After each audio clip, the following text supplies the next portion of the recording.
Hi நண்பர்களே, எல்லோரும் எப்படி இருக்கீங்க? இன்றைக்கி வந்து நம்ம எங்கே போய்கிட்ருக்கோம் அப்படின்னா, பீஸ்ஃபுல்லாக அமைதியாக இருக்கிற மாதிரி ஒரு இடத்த தேடி போகணும் அப்படின்னு சொல்லிட்டு நானும் எங்கள் வீட்டுக்காரர் 2 பேருமே வந்து நைட்டு ஒரு 3 மணிக்கு திடீர் பிளான் தான், சடன் பிளான் மாதிரி ஒரு பிளான் போட்டு கிளம்பியாச்சு. மனசு வந்து ரொம்ப ரொம்ப ரொம்ப டிப்ரெஷன், அவ்வளோக்குள்ளே அதை எப்படி வந்து போக்குறது அப்படின்னே தெரியல, அந்த அளவுக்கு இருந்துச்சு. ஸோ வந்து நம்மளுக்கு வந்து ஒரு அமைதியான இடம் அப்படின்னா ஒன்று வந்து நம்மளுடைய தாய்மடி, இன்னொன்று நம்மளை வந்து பாதுகாத்து கொண்டிருக்கும் இறைவனுடைய அந்த மடி. இதுதான் வந்து நம்மளை வந்து ஒரு அமைதியான நிலைக்கு கொண்டு செல்லும். ஸோ வந்து 2 பேருமே பிளான் பண்ணி இன்றைக்கி வந்து ஒரு மாதா சர்ச்சுக்கு போகலாம் அப்படின்னு சொல்லிட்டு நாங்கள் கிளம்பியாச்சு. இந்த சர்ச் எங்கே இருக்குன்னு உங்களுக்கு தெரிஞ்சால் கமெண்டில் சொல்லுங்கள். நானுமே வந்து எங்கே இருக்குது அப்படின்னு சொல்லிடுறேன், சரியா? கோயிலை பார்த்தீங்க அப்படின்னாலே நீங்கள் கண்டுபிடிச்சிருவீங்க.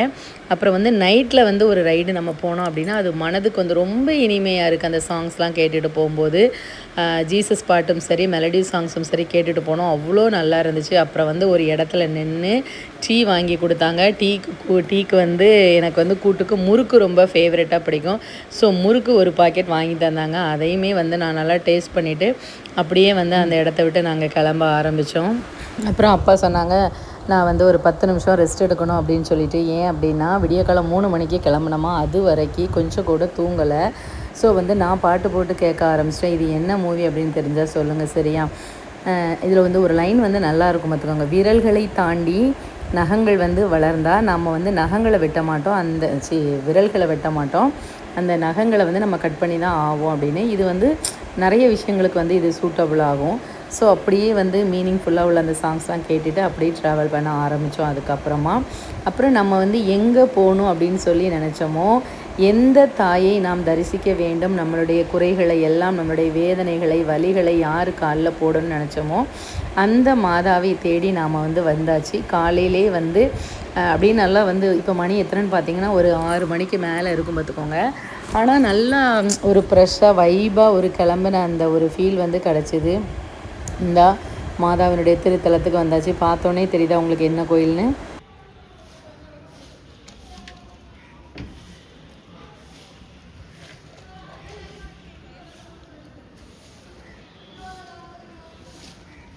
அப்புறம் இது வந்து சர்ச்சில் வந்து அந்த பின் சைடு பார்த்துக்கோங்க. இதில் வந்து ஒரு நீர்ச்சுனை, அதாவது ஒரு கிணறு நீரூற்று இருக்குது பார்த்துக்கோங்க. இதில் வந்து மாதா வந்து அந்த புதுமையை அந்த தண்ணி வந்து நம்ம யூஸ் பண்ணோம் அப்படின்னா நம்மளுடைய நோய்கள் எல்லாமே குணமாகும். அப்புறம் இதில் வந்து பூட்டுகள் இருக்குது பார்த்திங்களா, அதை இதில் வந்து வாங்கி பூட்டுறாங்க. எதுக்காகன்னு தெரியல, பட் நான் நினச்சிக்கிட்டேன் நம்மளுடைய துன்பங்கள், அந்த வலிகள், வேதனை எல்லாத்தையும் மாதாவனுடைய பாதத்தில் வந்து பூட்டி வச்சுட்டு போயிடுவாங்களோ அப்படின்னு நான் நினச்சேன். அப்புறம் நாங்கள் 2 பேருமே அந்த இடத்துல இருந்து ஃபோட்டோ எடுத்துக்கிட்டோம் ஒரு ஞாபகத்திற்காக.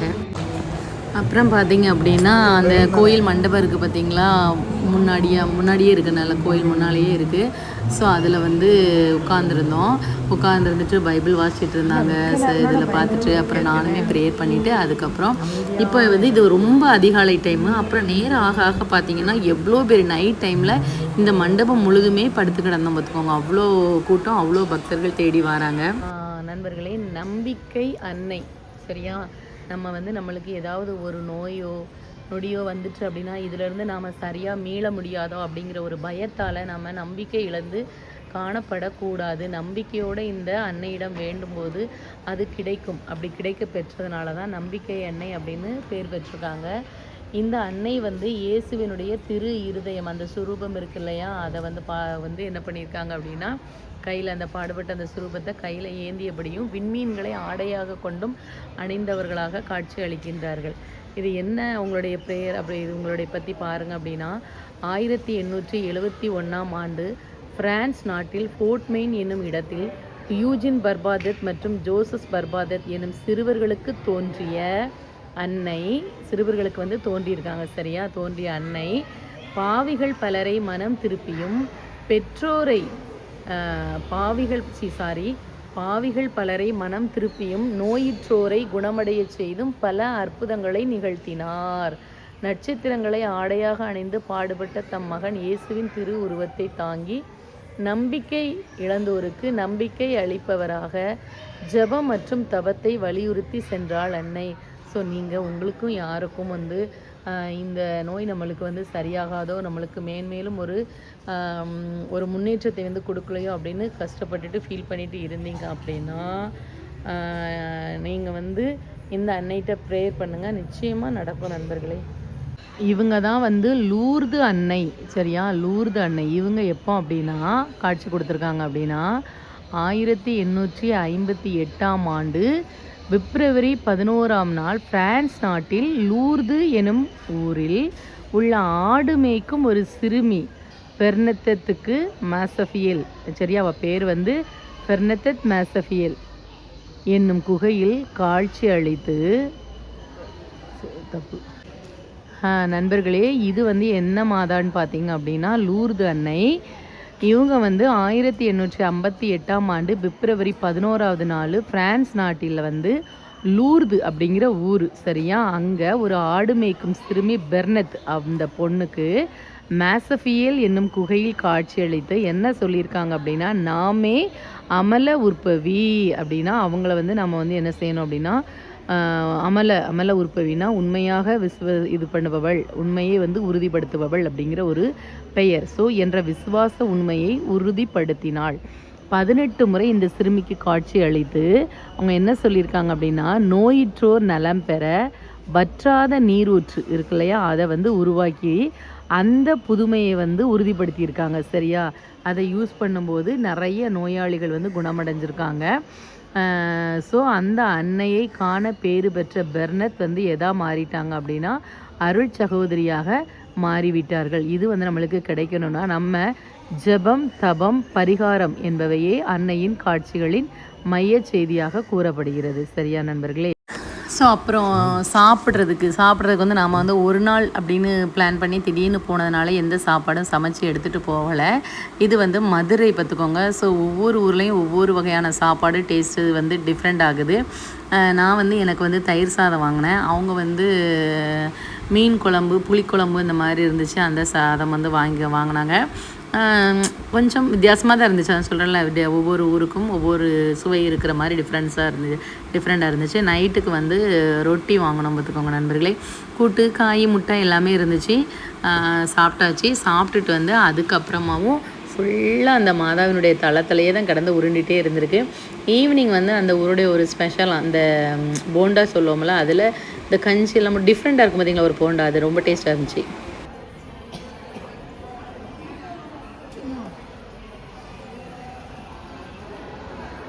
வேண்டினால் வேண்டும் வரம் தருபவளே அம்மா அம்மா, எனக்கொரு வரம் தருவாயா, எனக்கொரு வரம் தருவாயா, எங்கள் பிரச்சனையை தீர்த்து வைப்பாயா, வேண்டினால் வேண்டும் வரம் தருபவளே அம்மா அம்மா, வாடி அம்மா அம்மா.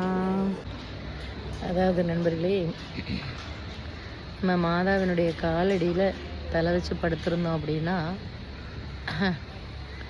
நம்ம மாதாவின் காலடியில் தலை வச்சு படுத்திருந்தோம் அப்படின்னா நம்மளுடைய துன்பம், துயரம், வருத்தம் எல்லாமே போயிடும். அவ்வளோ ஒரு பீஸ்ஃபுல்லாக, அவ்வளோ ஒரு அமைதியாக, மனநிறைவாக இருக்குது. ஆண்டவர் வந்து சொல்லுவார், நீ வந்து உன் பாரத்தை என்னிடம் இறக்கி வைத்து விட்டு நீ ஓய்வெடு அப்படின்னு. ஏன்னா நமக்காக, நம்மளுடைய பாவங்களுக்காக சிலுவையை வந்து சுமந்தவர் நம்மளுடைய இயேசு கிறிஸ்து. ஸோ அதனால் பயங்கரமான ஒரு ஸ்ட்ரெஸ்ஸுக்குள்ளே வந்து நான் இருந்தேன். பயங்கரமாக என்னால் சொல்ல முடியலை. இந்த கண்ணெல்லாமே வந்து தூங்குறதுக்குள்ளே ஒரு இதையே இழந்துட்டு அப்படின்ற மாதிரி அந்த கண்ணெல்லாம் இருக்குது. அழுது அந்த கண்ணில் உள்ள அந்த உள்ள கருவிலியே வந்து நிறைய இடத்துல தெரிய மாட்டேங்குது, பார்க்க முடியலை என்னால். ஒரு பேப்பரு வாசிக்க முடியாத அளவுக்கு இருந்த மாதிரி அந்த அஃபெக்ட் வந்து பாதிக்கப்பட்டுருக்கு. ஸோ என்னுடைய தாய் காலில் இறக்கி வைக்கிற மாதிரி மாதா அம்மா காலடியில் வந்து என் பாரத்தை இறக்கி வச்சுட்டேன். அநியாயம் செய்கிறவனுக்கும், அக்கிரமம் செய்கிறவனுக்கும், பொய் வழக்கு போடுறவனுக்கும், பொய் சாட்சி சொல்கிறவனுக்கும் நீரே வந்து படிப்பனையாரு. ஏன்னா நான் 10 கட்டளையை நான் வந்து என்ன பண்ணுறேன், மதிக்கிறேன். கடவுளுடைய அந்த 10 கட்டளைகளை வந்து நான் மதிக்கிறேன். இங்கேயும் எல்லா இடத்துலையுமே வந்து அதுதான் மெயினாக போட்டிருக்கு, சரியா?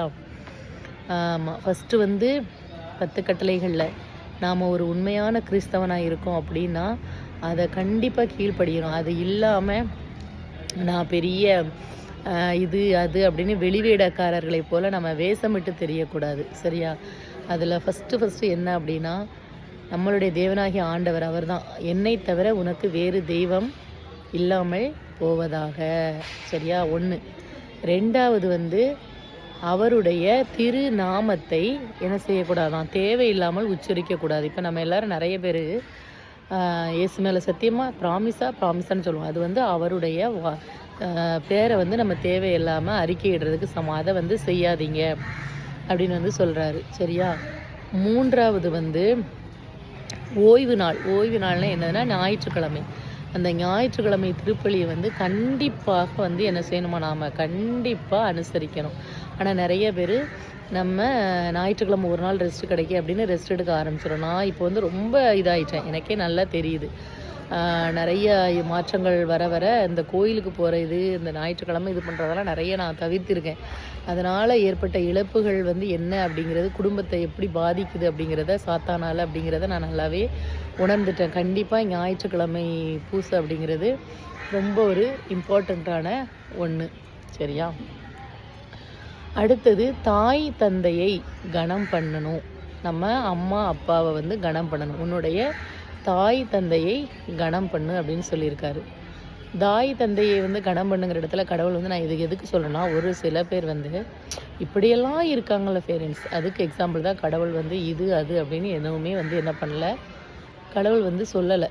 ஸோ கண்டிப்பாக உங்கள் அம்மா அப்பாவை நீங்கள் என்ன பண்ணணும், கனம் பண்ணணும். அப்போ அதை ஒரு 5 கட்டளைகள் பார்த்துக்கிட்டு இருந்தோம்.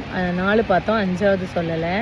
அப்புறம் 5வது கட்டளை என்ன அப்படின்னா, கொலை செய்யாதே. சரியா? கொலை செய்கிறது நம்மளுடைய இறைவனுக்கு எதிரான பாவம். சரியா? மிக மிக எதிரான ஒரு பாவம்.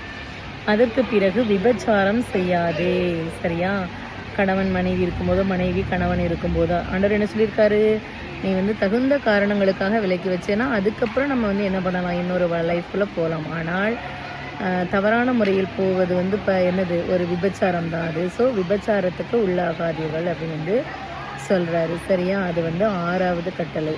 அதுக்கப்புறம் பொய் சொல்லாதே. பொய் சாட்சி இருக்கு இல்லையா? பொய் சாட்சி இந்த தப்பாலாம் அசிங்கமாக நம்ம கம்ப்ளைண்ட்ஸ்லாம் எழுதி கொடுக்கல தவறாக, அதுக்கெல்லாம் கடவுளுடைய நீதியினுடைய சட்டத்தில் கண்டிப்பாக உண்டு. சரியா? கண்டிப்பாக நம்ம என்ன தான் இருந்தாலும் மேலே இருக்கிற கடவுள் எல்லாத்தையும் நீங்கள் கடவுள் இருக்காருன்னு நினச்சி செய்கிறீங்களா, இல்லைன்னு நினச்சி செய்கிறீங்களான்னு தெரியல. கடவுள் என்னை வழி நடத்துவார், நீ எப்போனாலும் நீ பின்வாங்காத, நான் உன் கூட இருப்பேன் அப்படின்னா, நீங்கள் செய்கிற ஒவ்வொரு அக்கிரமத்திற்கும் பொய்களுக்கும் கடவுள் கண்டிப்பாக நியாய தீர்ப்பு வழங்குவார். சரியா? அதனால் பொய் சொல்லாதே. கொலை, அப்புறம் களவு, அதுக்கப்புறம் பொய் சாட்சி, இது ரொம்பவும் மிகவும் ஆண்டவரால் அருவருக்கக்கூடிய ஒரு செயல். சரியா? அதுக்கப்புறம் அது என்னது, பிறர் மனைவியை என்ன பண்ணக்கூடாதுன்னா, இச்சையுடன் பிறர் மனைவியை நோக்கக்கூடாது. சரியா? ஏன்னா நிறைய பேருக்கு இருக்கிறத விட்டுட்டு பறக்கிறதுக்கு மேலே தான் ஆசை வருது. ஸோ பிறர் மனைவியை விரும்பாதே அப்படிங்கிற ஒரு கட்டளை கடவுள் நம்மளுக்கு கொடுத்துருக்காரு. அதுக்கப்புறம் பிறர் உடைமைகளைனா அவங்கவுங்களுக்கு உரிய சொத்துன்னு இருக்கும். அப்படி தானே? சொத்தாக இருக்கலாம், ஒரு பொருளாக இருக்கலாம், மற்றவங்க பொருள்னு நினச்சி தெரிஞ்சும் நம்ம அதை என்ன செய்வோம், அடுத்தவங்களுடைய பொருளுக்கு ஆசைப்பட்டு அதை நம்ம எடுப்போம். சரியா? அவங்களுக்கு கொடுக்காம நம்மளே எல்லாத்தையுமே அனுபவிச்சுக்கிடணும் அப்படின்னு சொல்லி நினைப்போம். ஸோ அந்த பிறர் உடைமைகளை விரும்பாதே அப்படிங்கிற ஒரு கட்டளை. இப்படி கடவுள் மோசேயின் வழியாக நம்மளுக்கு 10 கட்டளைகளை என்ன பண்ணியிருக்காருன்னா அருளச் செய்திருக்கிறார். இந்த 10 கட்டளைகளையும் ஒரு கிறிஸ்தவனாக மனிதனாக நம்ம ஃபாலோ பண்ணோன்னா தான் நம்ம உண்மையான கிறிஸ்தவர்கள். இந்த 10 கட்டளைகளில் எத்தனை கட்டளைகள் நீங்கள் ஃபாலோ பண்ணுறீங்க அப்படின்னு சொல்லி அந்த கட்டளைகளை நீங்கள் நம்மளுடைய கமெண்ட்ஸை சொல்லுங்கள். சரியா? முதல் 3 கட்டளைகள் கடவுளுக்கு உகந்ததாக கூறப்படுகிறது, அவருக்கு உள்ளது. அப்படி தானே? 3. அதுக்கப்புறம் அதுக்கடுத்து ஸ்டார்டிங்கில் வர்றது தாய் தந்தை. அதுக்கப்புறம் களவு, பொய், கொலை, விபச்சாரம். அதுக்கடுத்தது பிறர் மனைவி. அடுத்து பிறர் உடைமைகளை விரும்பக்கூடாது. இப்படி 10 கட்டளைகள். சரியா? எந்த கட்டளைகள்லாம் நீங்கள் வந்து ஃபாலோ பண்ணுறீங்க அப்படின்னு சொல்லுங்கள். அதுக்கப்புறம் வந்து நாம் எத்தனை பர்சன்டேஜ் வந்து உண்மையாக நல்லவர்களாக இருக்கோம் அப்படின்னு சொல்லிட்டு நம்ம பார்க்கலாம். சரியா? இன்றைக்கி வந்து இறை வார்த்தை. சரியா? இன்றைக்கி வந்து காலையிலேருந்தே இந்த திருத்தலத்தில் வந்து அன்னையினுடைய இந்த வாடிப்பட்டி ஆரோக்கிய மாதாவினுடைய திருத்தலத்தில் வந்து ஒரு 4-5 மாஸ் வந்து நடந்துகிட்ருக்கு. மாஸ் மீன்ஸ் பூசை. அதில் வந்து நான் வந்து ஈவினிங் வந்து நடந்த 6:30 மணி பூசையில் வந்து கலந்துக்கிட்டேன். அதில் வந்து இன்றைக்கி என்ன வாசகம் அப்படின்னா, குடும்பங்கள் வந்து ஒற்றுமையாக பிணைப்பாக இருந்தால் மட்டுமே கடவுளுக்கு விரும்பத்தக்கது அப்படின்னு சொல்லிட்டு அதுக்கு ஃபாதர் வந்து ஒரு அழகான எடுத்துக்காட்டு மூலியமாக சொன்னாங்க. என்ன அப்படின்னா, ஒரு நபர்கிட்ட வந்து ஒரு சின்ன குச்சியை வந்து கொடுக்குறோம். அவன் ஈஸியாக ஃபஸ்ட்டு அதை உடைச்சிட்றான். 2வது ஒரு குச்சியை கொடுக்காங்க, அதையுமே வந்து உடைச்சிட்றான். 3வது ஒரு குச்சியை கொடுக்கும்போது அது வந்து கஷ்டப்படுறான். 4வது ஒரு குச்சியை கொடுக்கும்போது அதை உடைக்க ரொம்பவே கஷ்டப்படுறான். ஸோ இது போல தான் நம்மளுடைய குடும்ப உறவுகள் வந்து இணைந்து இருக்கும் பொழுது யாராலும் பிடிக்க முடியாது. அதனுடைய மகத்துவமும் அதனுடைய பலமும் வந்து அதிகம். ஆனால் நாம் வந்து தனித்து விடப்படும் பொழுது கண்டிப்பாக ஆபத்துக்கள் வந்து அதிகமானது. எளிதாக உடைத்து விடுவார்கள் அப்படிங்கிற வசனத்தை கூறி இன்றைக்கி வந்து அவங்க அந்த இறை வார்த்தையை வந்து நிறைவு செய்தார்கள். கடவுள் வந்து எல்லாரையுமே வந்து குடும்பமாக இருக்கணும் அப்படின்னு சொல்லி தான் கடவுள் வந்து விரும்புகிறாரு, திருக்குடும்பம் அப்படின்னு சொல்லிட்டு. ஸோ வந்து தனித்திருக்கிற குடும்பங்கள் வந்து எத்தனை பேர் வந்து நீங்கள் வந்து குடும்பங்கள் வந்து இணைவதற்காக முயற்சியை மேற்கொண்டீர்கள் அப்படின்னு சொல்லிட்டு கடவுள் நம்ம ஒவ்வொருவரிடம் கேட்கிறார் அப்படின்னார். நான் என்னுடைய மனசாட்சிக்கு வந்து அந்த கோயிலுக்குள்ளே உட்காந்துருக்கும் போது அப்படியே தோணுச்சு, நாம் வந்து குடும்பம் இணைய வேண்டும் அப்படின்னு நாம் என்னெல்லாம் முயற்சிகள் எடுத்துக்கிட்டு இருக்கோம், அந்த முயற்சியினுடைய பலன் வந்து எப்படி வந்து அடுத்த விளைவுகளை ஏற்படுத்துகிறது அப்படின்னு சொல்லிட்டு நாம் வந்து பார்த்துக்கிட்டு தான் இருக்கோம் நண்பர்களே. மாதாவினுடைய திருத்தல மண்டபத்திலேருந்து தான் வந்து நான் வந்து பேசிகிட்டு இருக்கேன். இது வந்து மாதாவினுடைய அந்த என்ட்ரன்ஸில் இருக்கிற ஒரு கெபி. இன்னும் வந்து வாசலில் அந்த இருக்குது பார்த்தீங்களா, அதில் பார்த்தீங்க அப்படின்னா அதில் வந்து ஒரு மலை மாதிரி குட்டி மலை வச்சு அதில் ஒரு கெபி இருக்குது. இது வந்து அந்த கூண்டுக்குள்ளே வந்து மாதா இருக்காங்க. அப்புறம் நான் அந்த சாரீ கட்டி காமிச்சோம் பார்த்தீங்களா, பட்டு சாரீ கட்டி, இதுதான் வந்து இந்த மாதா வந்து நல்லா சாரீ கட்டி அழகாக, இது நம்ம நார்மலாக நம்ம கட்டியிருப்போம் பார்த்தீங்களா, அப்படி அழகாக இருக்கும். நான் முன்னாடியுமே எனக்கு வேலை கிடச்சிருக்கும் போது மாதாவுக்கு வந்து பட்டுலாம் எடுத்து வச்சுருக்கேன். இப்போவும் அகைன் வந்து என்னுடைய வேண்டுதலை வந்து நான் வச்சுருக்கேன். லாஸ்ட் இயர் வந்து நான் தனியாக இருக்கும்போதும் இந்த மாதா வாடிப்பட்டி ஆரோக்கிய அன்னையினுடைய திருத்தலத்திற்கு வந்தேன். என்னுடைய மனதில் உள்ள பாரங்களை எல்லாம் நான் சொல்லிட்டு போனேன். எனக்கு வந்து பிரச்சனைகள் எல்லாமே தீர்ந்து அதுக்கப்புறம் ஒரு 3-4 மாதத்துலேயே வந்து ஷார்ட் அவுட் ஆகி நாங்கள் சேர்ந்தோம். அதுக்கப்புறம் வந்து ஃபாதர் வந்து பிரசங்கத்தில் இன்னொன்று என்ன சொன்னாங்க அப்படின்னு சொன்னால், தீய சக்தியினுடைய கட்டுக்களால் வந்து குடும்பங்கள் வந்து பீடிக்கப்பட்டிருக்கும். ஸோ அந்த தீய சக்தியினுடைய கட்டுக்களை வந்து நாம் எப்படி இங்கணும், ஏன்னா இறைவனையே வந்து அந்த சாத்தான் என்ன பண்ணிச்சு அப்படின்னா சோதிச்சிச்சு. சரியா? அதே மாதிரி உன்னுடைய விசுவாசி, அதாவது உனக்கு வந்து உகந்தவனாக இருக்கக்கூடிய அந்த விசுவாசியை வந்து நான் என்ன செய்வேன், சோதிப்பேன். அவன் வந்து உண்மைக்குமே உனக்கு உகந்தவனாக இருக்கானா, இல்லை உன்னைய வந்து நிந்தனை செய்துவிட்டு அவன் போயிடுறானா அப்படின்னு சொல்லி எல்லாமே வந்து கடவுள்கிட்ட சாத்தான் வந்து போட்டியெல்லாம் போட்டிருக்கு. ஸோ அந்த மாதிரியான சூழ்நிலையில் நம்ம குடும்பங்களில் வந்து அந்த கட்டுக்களினுடைய இதெல்லாம் இருந்தால் அதை முற்றிலுமாக நாம் வந்து கடவுளுடைய சந்நிதியில் அந்த ப்ரேயர்னால் மட்டும்தான் வந்து நாம் என்ன பண்ண முடியும் அப்படின்னா போக்க முடியும். இன்றைக்கி சொல்லக்கூடிய ஒரு வார்த்தைகளும் வந்து எனக்கு எங்களுடைய குடும்பத்துக்கு ரிலேட்டடாக இருக்கிற மாதிரியே இருந்துச்சு. அதுக்கப்புறம் நற்கருணை ஆசிர் வந்து நடந்துச்சு. அந்த நற்கருணை ஆசிர்லையுமே வந்து நிறைய விதமான நோய்களுக்கு குணமளிக்கும் ஜெபம்லாம் பண்ணிகிட்டு இருக்கும்போது மெயினாக வந்து டக்குன்னு வந்து எல்லா லைட்டும் ஆஃப் ஆகி அந்த இறைவனுடைய நற்கருணை ஆசிர் மட்டும் நடந்துக்கிட்டு இருக்க சமயத்தில் ஃபாதர் வந்து என்ன சொன்னாங்க அப்படின்னா,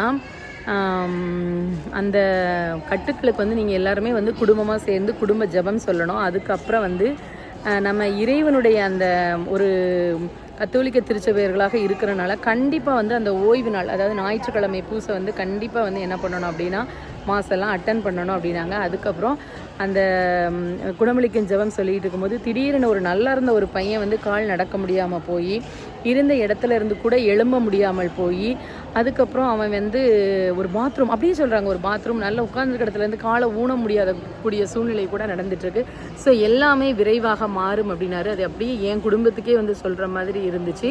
அதனால் ஒவ்வொருவரும் வந்து நம்ம வந்து விசுவாசம் உள்ளவர்களாக, இல்லை நம்ம கிறிஸ்டின்ஸ் மட்டும் தான் இங்கே வராங்க அப்படிங்கிற இந்த புனிதத்தலம் அப்படிங்கிற வேளாங்கண்ணி வாடிப்பட்டி இதுக்கு எல்லாத்துக்குமே வந்து எல்லா விதமான சபையினரும் வந்து எல்லா வித மதத்தினரும் வந்து அன்னையை வந்து தரிசிக்க வராங்க. அவங்கவுங்களுக்கு ஏற்ற மாதிரி நாம் நம்மளுடைய ப்ரேயரை வச்சோம் அப்படின்னா கண்டிப்பாக எல்லா வித ஆசீர்வாதத்தையும் வந்து நாம் வந்து கண்டிப்பாக பெற முடியும் அப்படின்னு வந்து இதன் மூலியமாக சொல்லிக்கிறேன்.